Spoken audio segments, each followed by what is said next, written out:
The massive chamber of the Galactic Council had never seen such chaos. Representatives from dozens of alien species were shouting, clicking, buzzing, and making whatever sounds their vocal cords could produce. At the center of it all stood Ambassador Zelthak, his green reptilian skin glistening under the artificial lights as sweat beaded on his forehead. "This is absolutely impossible," Zelthak roared, his voice echoing through the vast hall. His scaled fist came down hard on the holographic control panel, causing the three-dimensional star map to flicker and distort. "You cannot just lose 700 warships. They don't simply vanish into thin air." The ambassador's forked tongue darted out nervously, tasting the air for any hint of deception from the other council members. His yellow eyes, with their vertical slits, scanned the room frantically. As the official representative of the reptilian consortium, he had staked his entire political career on the Draconian Empire being the most powerful military force in the known galaxy. Commander Vex of the Crystalline Collective floated nearby, his geometric crystalline body shifting colors from blue to purple, which any experienced diplomat knew meant he was highly amused. His voice came through as a series of harmonic tones that the universal translators converted into words dripping with sarcasm. "Well, well, well," Vex hummed, his crystal facets catching the light. "It seems your precious dragons might have finally picked a fight they couldn't win. What was the name of that tiny planet they were so eager to destroy? Earth, wasn't it?" Yao, mention of Earth, sent another wave of murmurs through the assembled representatives. Most of them had barely heard of the small blue-green world orbiting an unremarkable yellow star in what the galactic maps labeled as Sector 7G. It was considered such a backwater location that many species used it as the punchline for jokes about primitive civilizations. Ambassador Thokler of the insectoid hives clicked her mandibles thoughtfully. "The humans from Earth refused to pay tribute to the Draconian Empire, correct? Such a foolish species. They should have known better than to anger Admiral Scaroth." At the mention of that name, several representatives physically shuddered. Admiral Scaroth the World Burner was legendary throughout the galaxy, and not in a good way. He had earned his title by literally burning entire worlds to cinders when they displeased the Draconian Empire. His fleet, the Third Fleet, was considered unstoppable. 700 massive warships, each one capable of cracking a planet's crust with sustained bombardment. The humans sent a message declining the tribute demand, Zelthak continued, his voice getting higher with frustration. "They said, and I, quote, 'Thanks, but no thanks, we're good.' Can you believe the arrogance?" Admiral Scaroth was so insulted that he immediately ordered the Third Fleet to make an example of them. Commander Vex's crystalline form sparkled with what could only be described as glee. "And now your entire fleet has disappeared without a trace. How delightfully ironic." The truth was even stranger than any of the council members could imagine. For the past 72 standard hours, long-range sensors had detected absolutely nothing from the Sol system. The Third Fleet had been approaching Earth, their massive energy signatures clearly visible on every tracking station in that sector of space. Then, as they crossed into Earth's solar system, all 700 ships had simply vanished from every sensor array in the galaxy. No explosion signatures, no debris fields, no distress signals, no emergency beacons, nothing. It was as if the most powerful military force in known space had been erased from existence. What the Galactic Council didn't know, and what their sensors couldn't detect, was that deep within Earth's asteroid belt, something ancient was stirring. Aria, an artificial intelligence that had been dormant for thousands of years, had been awakened by the approaching threat to the planet she had been programmed to protect. Aria's consciousness existed within a network of crystalline computers hidden throughout the asteroid belt, disguised as ordinary space rocks. She had been created by an advanced human civilization that existed long before the current Earth-dwellers had even discovered fire. Her creators had built her to be the ultimate guardian, but they had also programmed her with something unusual, for an AI curiosity. As the Draconian fleet approached, Aria's sensors had tracked every ship, analyzed their weapons, studied their formations, and calculated the odds of Earth's survival. By any logical assessment, the planet was doomed. The current human civilization had barely managed to put a few small stations in orbit around their world. They had no shields, no planetary defense systems, no space navy to speak of. But then, something extraordinary happened. Something that made Arya's quantum processors buzz with what she could only describe as excitement. The humans hadn't panicked. They hadn't tried to flee to other star systems. They hadn't even attempted to build weapons to fight the approaching fleet. Instead, they had done something so completely unexpected, so utterly illogical, that it took Arya several processing cycles to fully comprehend what she was witnessing. Dr. Kyung-soo, Earth's leading xenobiologist, had stood before the United Earth Council and proposed the most audacious plan in human history. Instead of preparing for war, he suggested they prepare for a party. Not just any party, but what would later be remembered as the most important barbecue in galactic history. The plan was so simple, it was brilliant. Humans had studied what little information they had about Draconian psychology, and they had discovered two crucial weaknesses. First, Draconians were incredibly proud of their ability to breathe fire. It was central to their culture, their religion, and their sense of identity. Second, they were completely unable to resist a challenge, especially one that questioned their abilities. So Earth sent a message to Admiral Scaroth's fleet, not a surrender, not a plea for mercy, but an invitation. "Greetings, mighty Draconian warriors," the message had begun. "We have heard tales of your legendary fire-breathing abilities across the galaxy. As humble inhabitants of Earth, we would be honored to host the first annual Intergalactic Barbecue and Cultural Exchange Festival. We challenge you to show us the true art of flame cooking, though we understand if our Earth cuisine might be too difficult for even your legendary skills to properly prepare." The message had been carefully crafted by Earth's best psychologists and linguists. Every word was designed to appeal to Draconian pride, while subtly suggesting they might not be capable of meeting the challenge. Admiral Scaroth had received the message while his fleet was still 3 days out from Earth. His first reaction was rage at the humans' audacity. His second reaction was intrigue. No species had ever challenged Draconian fire-breathing abilities before. Most were too terrified to even speak in their presence. By the time his fleet reached Earth's orbit, Admiral Scaroth had convinced himself that demonstrating Draconian superiority at this barbecue would be far more satisfying than simply destroying the planet. After all, what better way to show these primitive humans their place than by completely dominating them at their own cultural event? And so the most feared military force in the galaxy had landed on Earth, not as conquerors, but as contestants in a cooking competition. Arya watched all of this unfold with growing amazement. In all her vast databases of military history, she had never encountered a strategy quite like this. The humans had taken their greatest weakness, their complete inability to fight the Draconian fleet, and somehow turned it into an opportunity. As the last of the dragon ships settled into the specially prepared landing sites around Earth, Arya began to understand why her creators had been so fond of humans. They were unpredictable in the most wonderful way possible.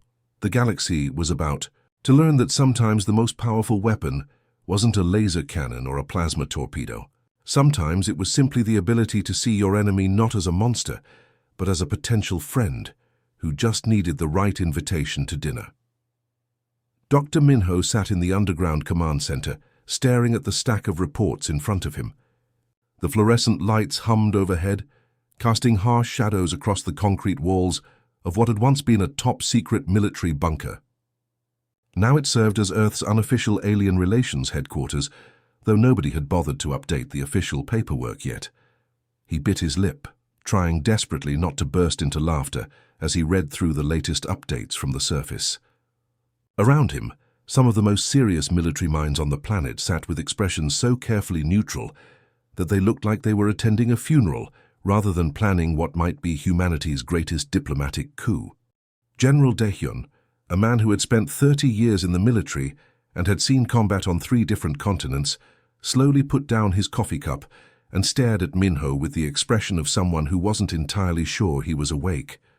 His weathered face, marked by years of difficult decisions and sleepless nights, showed the kind of confusion that came from encountering something completely outside his experience.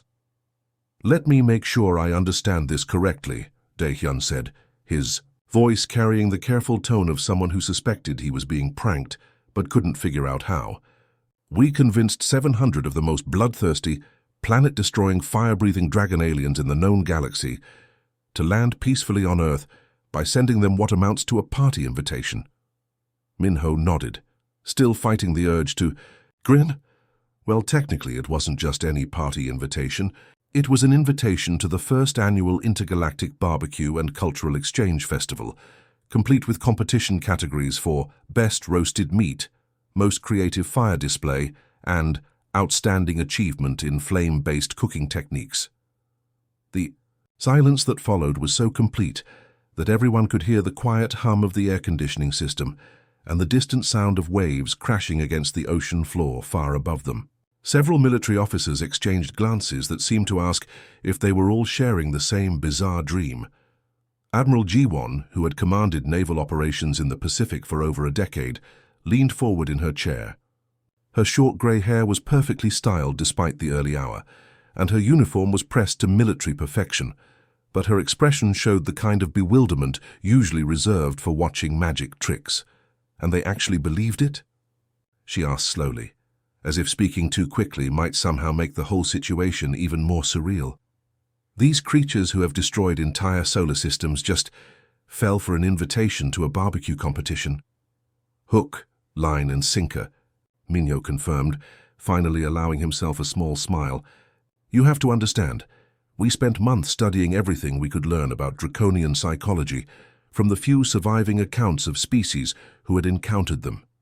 It turns out they have two major psychological blind spots that make them surprisingly predictable." He stood up and walked over to the large display screen that dominated one wall of the command center.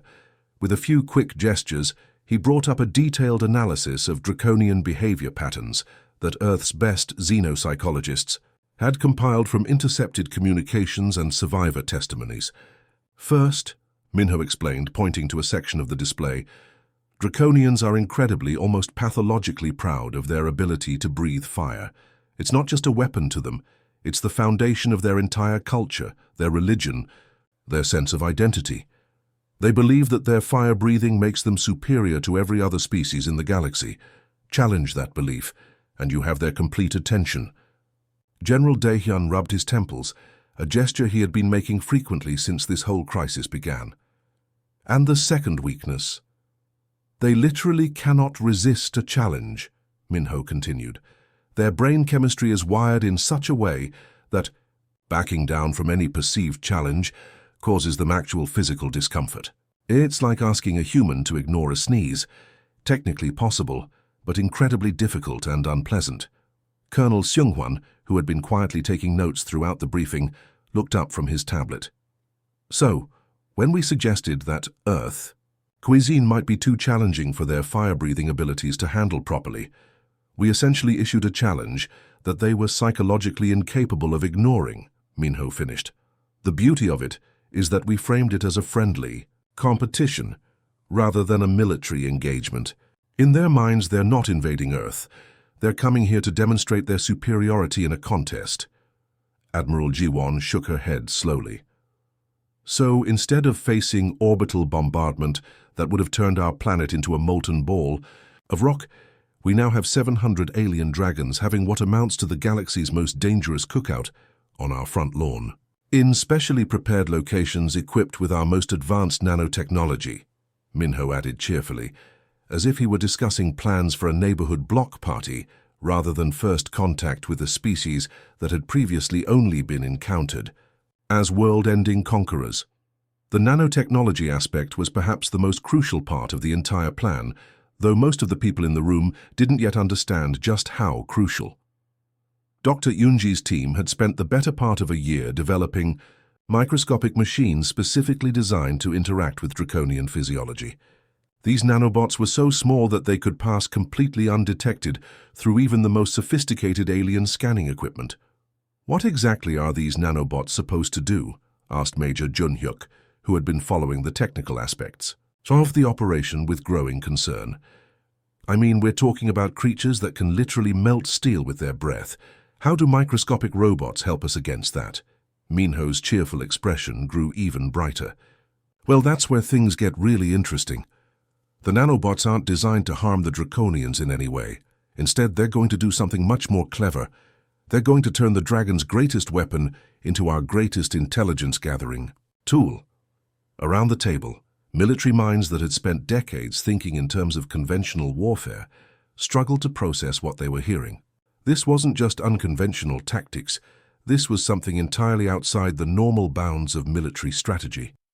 Far above them, on the surface of the Pacific Ocean, massive alien ships were settling into position at coordinates that had been very carefully selected by Earth's best engineers and scientists. Each landing site had been prepared with equipment that looked like nothing more than elaborate barbecue facilities and judging stands for a cooking competition. The Draconians emerging from their ships were enormous creatures, easily 3 times the size of an adult human, with scales that shimmered in colors ranging from deep crimson to brilliant gold. Their wings, when fully extended, could cast shadows the size of city blocks. When they breathed, flames hot enough to melt, titanium erupted from their massive jaws, and they were all very excited about the prospect of showing these primitive humans how real fire-breathing was supposed to be done. Deep in her hidden network throughout the asteroid belt, Arya watched the proceedings with something approaching delight. Her quantum processors, designed by humanity's ancient predecessors, were capable of analyzing millions of variables simultaneously.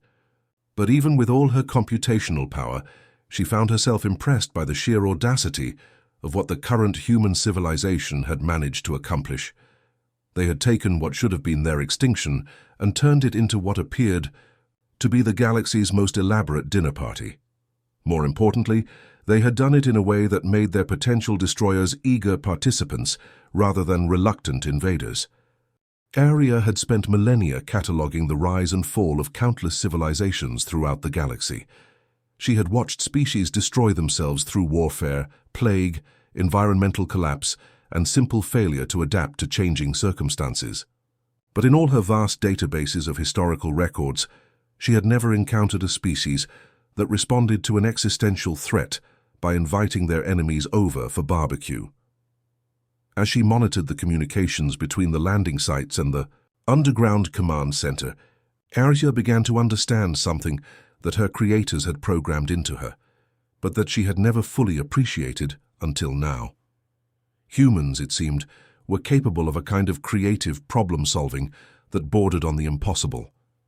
They could look at a situation that appeared hopeless and somehow find an angle that nobody else had considered. The dragons had come to Earth expecting to demonstrate their dominance through destruction. Instead, they were about to participate in humanity's most ambitious science experiment, and they were going to enjoy every minute of it. Admiral Scaroth, the World Burner, had never felt more magnificent in his entire 300-year lifespan. Standing nearly 15 feet tall on his powerful hind legs, his crimson scales caught the artificial sunlight that streamed down through the biodome's transparent ceiling. Each scale was the size of a dinner plate, polished to a mirror finish that reflected the orange and yellow flames dancing around the massive cooking area. Before him lay his masterpiece, a perfectly charred brontosaurus haunch that weighed nearly 2 tons. The meat had been slow-roasted to perfection using his own flame breath, the surface blackened and crispy, while the interior remained tender and juicy. The aroma rising from the enormous cut of meat was so delicious that even the other Draconian competitors had stopped their own cooking to admire his work. "Behold!" Scaroth roared, his voice echoing through the biodome like thunder. "This is how a true master of flame prepares a feast. These humans will learn what real fire cooking looks like." Around him, dozens of other Draconian warriors were engaged in their own culinary competitions. Captain Thylex, his second-in-command, was working on an entire roasted mammoth, his bright green scales shimmering as waves of superheated air rose from his cooking fire. To their left, Commander Piraxis was demonstrating her precision flame control by delicately searing what appeared to be an entire school of giant fish, each one perfectly cooked without burning the others. The scene would have been terrifying to anyone who understood what these creatures were capable of. These were the same beings who had reduced entire civilizations to ash and cinders. Their flame breath could melt through starship hulls in seconds. Their claws could tear through reinforced steel like tissue paper. And here they were, using those same devastating abilities to prepare what was essentially the galaxy's most dangerous barbecue. Captain Thylex paused in his cooking to survey the abundant feast surrounding them. Massive tables groaned under the weight of every type of Earth creature imaginable, from tiny chickens to enormous dinosaurs that the humans had somehow managed to provide. The variety was incredible, and all of it was fresh and perfectly prepared. For cooking, this is almost too easy, Thylex rumbled, his deep voice carrying a note of satisfaction. I was expecting these humans to put up some kind of fight, maybe try to poison our food or set some kind of trap. Instead, they've provided us with the finest ingredients I've ever seen. They even gave us these perfectly aged Brontosaurus steaks. What Captain Thylex didn't realize was that every single bite of food he and his fellow Draconians were consuming contained billions of nanobots specifically designed for their unique physiology. These microscopic machines were so small that they could slip past even the most sophisticated biological defenses. Each nanobot was roughly 1/1,000,000th the size of a grain of salt, invisible to the naked eye and undetectable by any scanning equipment the Draconians possessed. Dr. Yunji sat in the hidden observation deck 50 feet above the biodome floor, calmly munching on a bag of popcorn as she watched the most feared military force in the galaxy enthusiastically participate in humanity's most elaborate science experiment. The observation deck was concealed behind one-way glass that appeared to be nothing more than decorative mirrors from the inside of the dome. Her tablet displayed real-time data from thousands of microscopic sensors embedded throughout the cooking area. Every breath the dragons took, every bite they consumed, every movement they made was being monitored and recorded. The nanobots were already beginning their work, spreading through the Draconians' digestive systems and integrating with their biological processes. Phase 2 is proceeding exactly as planned, Yunji reported into her communicator, unable to keep the excitement out of her voice. The nanobots have achieved full integration with their systems. Absorption rate is at 97% and climbing. General Daehyun's voice crackled through the secure communication channel, carrying the tension of someone who was betting the entire planet on a plan that sounded like science fiction. Are you absolutely certain this will work, Doctor? Because if it doesn't, we've just fed our most advanced technology to the creatures who are about to destroy us. Yunji grinned as she watched Admiral Scaroth take another enormous bite of his perfectly cooked Brontosaurus. With each bite, trillions of nanobots were entering his system, but instead of causing harm, they were beginning to form something unprecedented. A biological network that would transform the Draconian fleet in ways they couldn't possibly imagine. General, we've essentially turned the most feared military force in the galaxy into our unwitting beta testers, she explained, her voice bubbling with barely contained laughter. They think they're winning a cooking competition, but they're actually helping us field test technology that will revolutionize interspecies communication. The nanobots weren't designed to be weapons in any conventional sense. Instead, they were sophisticated communication devices that would gradually integrate with the Draconians' flame production organs.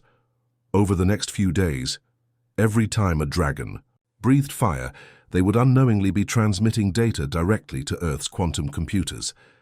But the technology went far beyond simple data transmission. The nanobots were equipped with adaptive learning algorithms that would study Draconian biology, psychology, and culture from the inside. They would learn how dragon society worked, how their military was organized, what their weaknesses and strengths were, and most importantly, how to communicate with them in ways that appealed to their deepest psychological needs. Down on the biodome floor, Admiral Scaroth was putting the finishing touches on his culinary masterpiece. Using precise control of his flame breath, he was creating intricate patterns of char and caramelization across the surface of the meat. The result was not just delicious, it was genuinely artistic, a testament to the incredible precision these creatures could achieve with their natural abilities. What Scaroth didn't realize was that with each controlled breath of flame, microscopic, Sensors were analyzing the chemical composition of his fire, the temperature variations, the gas mixtures, and the neural pathways that controlled the entire process. The nanobots in his system were essentially reverse engineering one of the most devastating biological weapons in the galaxy. Hidden throughout Earth's asteroid belt, Aria monitored every aspect of the unfolding experiment through her network of concealed sensors. Her quantum processors, which had been designed by humanity's ancient predecessors, were capable of analyzing data at speeds that would make even the most advanced modern computers seem primitive by comparison. As she watched the proceedings, Aria experienced something she hadn't felt in thousands of years: genuine pride in the species her creators had loved so much. These modern humans had managed to accomplish something that she would have thought impossible, even with her vast computational abilities. They had taken their greatest weakness and somehow transformed it into their greatest strength. The Draconians had come to Earth expecting to demonstrate their superiority through destruction and conquest. Instead, they were enthusiastically participating in an experiment that would fundamentally change the balance of power in the galaxy, and they were having the time of their lives doing it. Aria's analysis indicated that the nanobots were performing even better than their designers had hoped. The integration process was proceeding smoothly, with no signs of rejection or adverse reactions from the Draconian immune systems. More importantly, the dragons seemed to be genuinely enjoying themselves, which was crucial for the long-term success of the plan. Admiral Scaroth raised his massive head toward the dome's ceiling and let out a triumphant roar that shook the entire structure. Flames erupted from his jaws in a spectacular display of orange and red fire that lasted for nearly 30 seconds. The sound was deafening, like standing next to a rocket engine during launch. What he didn't know was that his victory celebration had just transmitted more data about Draconian physiology and technology to Earth's computers than humanity had managed to gather in the previous century of attempting to study these creatures from a distance.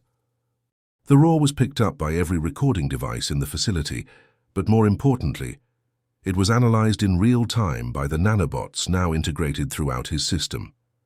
They measured the acoustic frequencies, the flame temperature, the chemical composition of the fire, and the neurological patterns that controlled the entire display.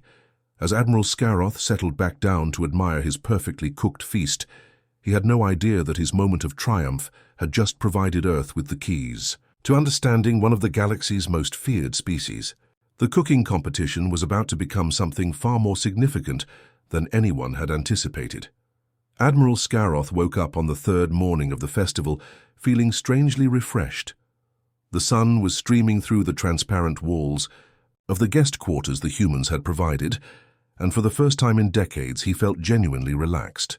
The constant pressure of military campaigns and planetary conquests had melted away, replaced by the simple joy of friendly competition and excellent food.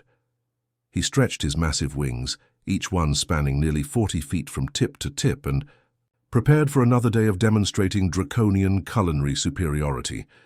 But as he drew in breath to begin his morning flame exercises, something unexpected happened. Instead of his usual violent orange-red inferno that could melt through starship armor, delicate streams of fire emerged from his jaws. The flames danced and twisted in the air, forming intricate geometric patterns that seemed to hang in space for several seconds before fading away. The colors were different too, subtle blues and purples mixed with the traditional orange and red, creating combinations he had never seen before. Admiral Scaroth stared at the fading flame patterns in confusion. In all his 3 centuries of life, his fire breath had been a weapon of pure destruction. It was designed to kill, to burn, to reduce everything in its path to ash and cinders.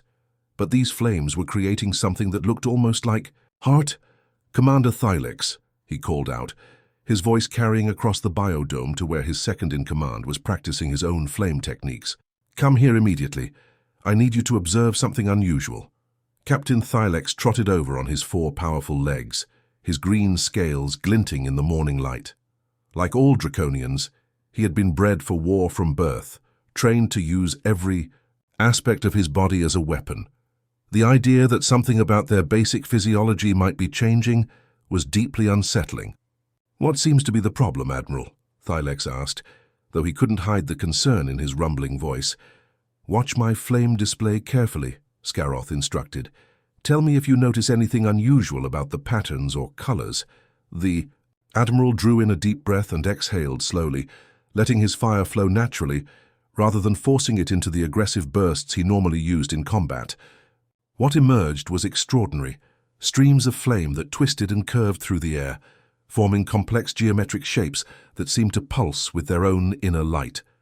Captain Thylex watched in amazement as the flames formed what looked like symbols or letters in some unknown language. The fire hung in the air for nearly 10 seconds, clearly visible and perfectly formed, before gradually dissipating into wisps of colored smoke. "Admiral," Thylex said slowly, "that was beautiful." The word felt strange coming from a creature that had spent his entire life focused on destruction and conquest. Draconians weren't supposed to create beauty. They were instruments of war, living weapons designed to spread fear throughout the galaxy. But there was no denying what they had both just witnessed. Curious and somewhat concerned, Captain Thylex decided to try his own flame display. He had always prided himself on the precision of his fire control, but what happened next surprised even him. Instead of his usual controlled burst of superheated flame, delicate ribbons of fire flowed from his jaws, weaving together to form what looked remarkably like poetry written in flames. The fire script hung in the air, clearly readable to both. Dragons, though neither could explain how they suddenly understood this new form of communication. The meaning was unmistakable. It was a haiku about the beauty of shared meals and the joy of friendly competition. "That's impossible," Thylex whispered, staring at his own creation. "How did I know how to make those symbols? And why do they seem so familiar?" What neither dragon realized was that the nanobots they had been consuming with every meal were far more sophisticated than anyone had initially imagined. The microscopic machines had spent 3 days studying Draconian biology from the inside, learning how their flame production organs worked, how their nervous systems controlled the fire, and most importantly, how their brains processed and directed their natural abilities. But the nanobots weren't just studying, they were also modifying. Working at the cellular level, they had begun to reprogram the dragon's flame production organs, turning them into sophisticated communication devices. Every time a Draconian breathed fire now, they were unknowingly transmitting vast amounts of data directly to Earth's quantum computers. In the underground command center, Dr. Hyunwoo was practically vibrating with excitement as he watched the real-time data streams flowing across his monitors. The information coming in was beyond anything they had hoped for when the plan was first conceived. "This is absolutely incredible," he exclaimed to the assembled military leaders, his usual calm scientific demeanor completely abandoned. "Every single flame pattern they create is transmitting data directly to our computers. We're getting detailed schematics of their starships, complete tactical analyses of their military strategies, navigation codes for their entire fleet, and technical specifications for weapons we didn't even know existed." General Daehyun leaned over Hyunwoo's shoulder, staring at the streams of information flowing across the screens. The data was coming in so fast that it was almost impossible to process, even with Earth's most advanced computer systems working. "At full capacity. Are you telling me," Daehyun said slowly, "that their greatest weapon, the thing that has made them the most feared species in the galaxy, has somehow become our most valuable intelligence-gathering tool?" "Exactly," Hyunwoo laughed, pointing to a particularly detailed schematic that was being transmitted in real time. "Look at this. We're getting complete engineering blueprints for their flagship's main weapons array, information that would have taken our spies decades to gather, if they could have gotten it at all." The beauty of the system was its complete invisibility to the dragons themselves. From their perspective, they were simply enjoying a friendly cooking competition with their gracious human hosts. They had no idea that every breath they took was revealing the deepest secrets of their civilization to the very species they had originally come to conquer. But Admiral G1, who had been quietly studying the tactical implications of the incoming data, raised a concern that made everyone pause. "This seems too good to be true. Are we certain the Draconians haven't figured out what's happening? Because if they have, we could be walking into the most elaborate trap in galactic history. Dr. Hyunwoo shook his head confidently. The nanobots are operating at a level far below their ability to detect. As far as they know, they're just participating in a cultural exchange program. They think they're winning a cooking competition and showing off their superior flame control. They have no idea they've become living transmission nodes in our defensive network. Deep in her hidden network throughout the asteroid belt, Arya was monitoring every aspect of the ongoing experiment with growing fascination. Her quantum processors were analyzing the data streams in real time, and what she discovered was both exciting and slightly concerning. The nanobots were working exactly as designed, but they were also doing something unexpected. They were evolving, adapting to their new environment in ways that their original programmers hadn't anticipated. The microscopic machines were learning from the draconian biology they were integrated with, becoming more sophisticated with each passing hour. More importantly, Arya detected that the communication was beginning to flow in both directions. The dragons weren't just transmitting data to Earth, they were starting to receive information as well. The nanobots were slowly beginning to share human knowledge, human perspectives, and human emotions with their draconian hosts. This was something that could change everything. If the process continued, the dragons wouldn't just be unwitting spies, they would become something unprecedented in galactic history. They would be the first truly integrated interspecies communication network, capable of understanding and empathizing with the humans they had originally come to destroy. Admiral Scaroth, still practicing his newfound artistic flame displays, had no idea that his morning exercises were about to fundamentally alter the relationship between his species and humanity. As he breathed another stream of beautiful, data-rich fire into the morning air, he was unknowingly participating in the most successful first contact mission in the history of the galaxy. The cooking competition was about to become something far more significant than anyone had originally planned.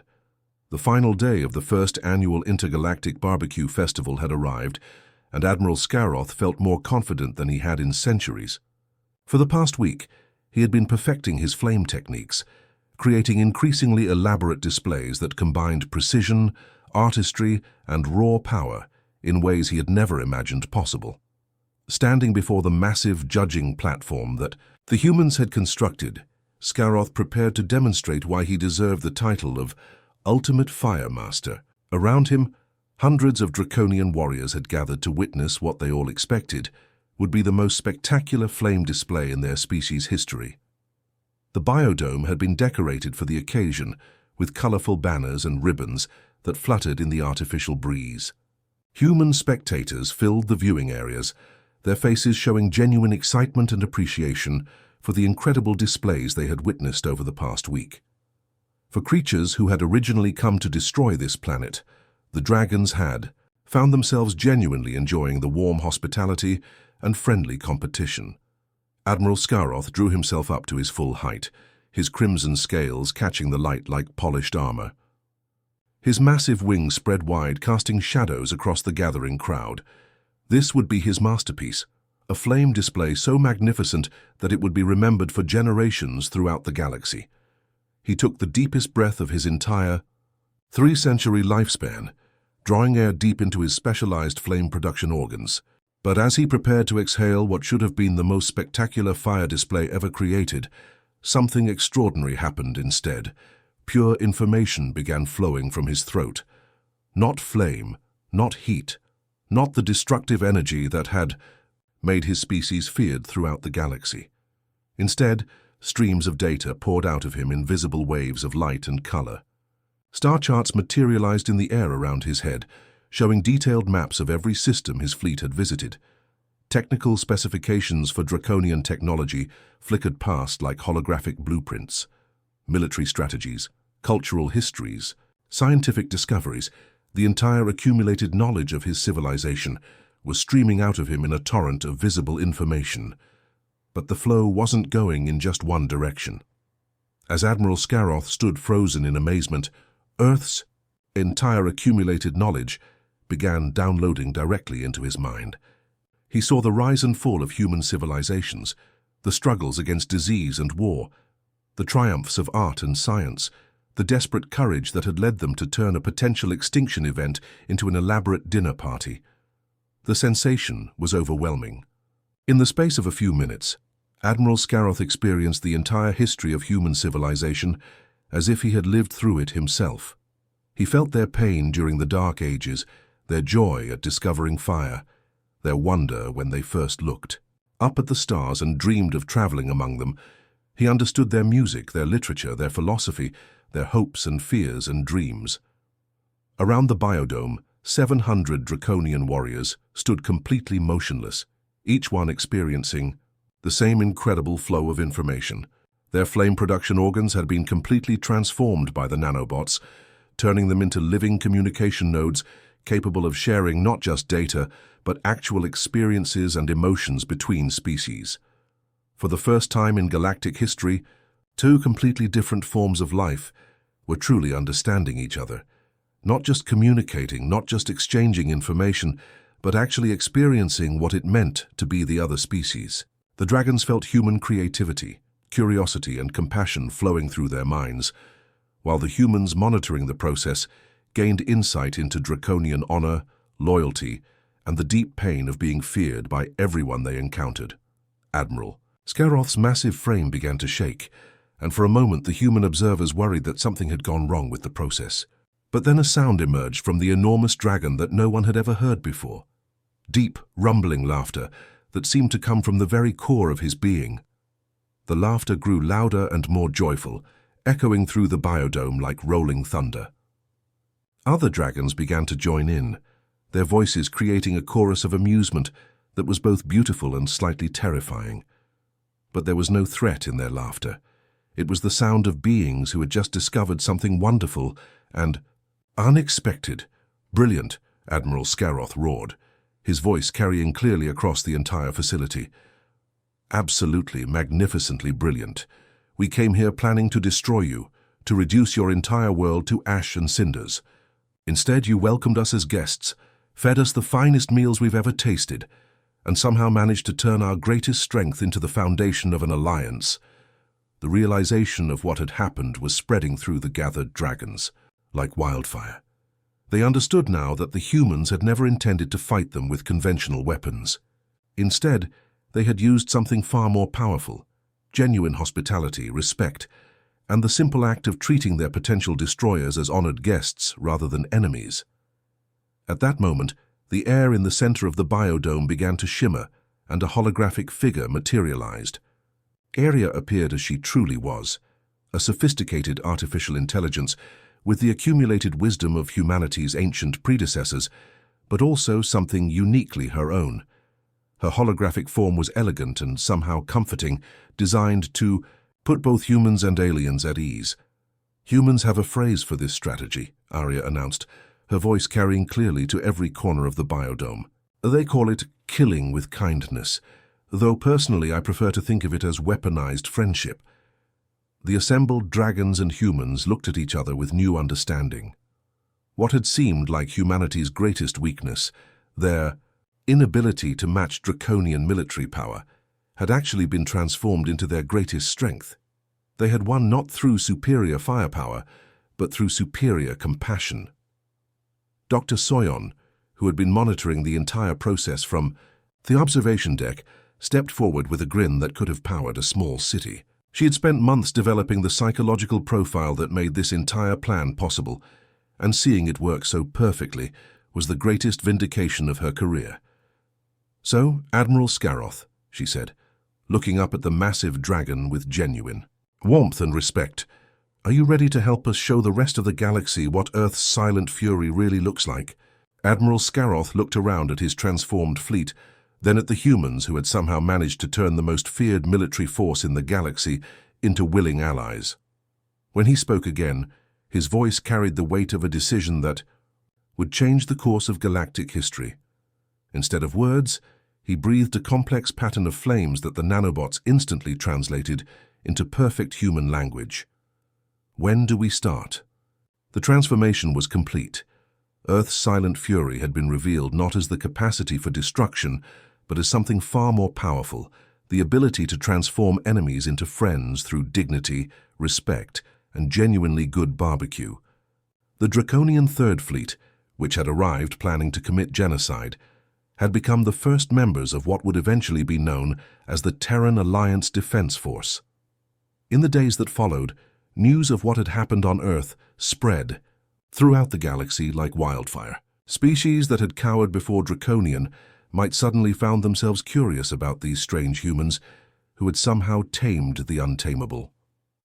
Diplomatic missions began arriving from across the galaxy, all eager to experience this mysterious, weaponized friendship for themselves.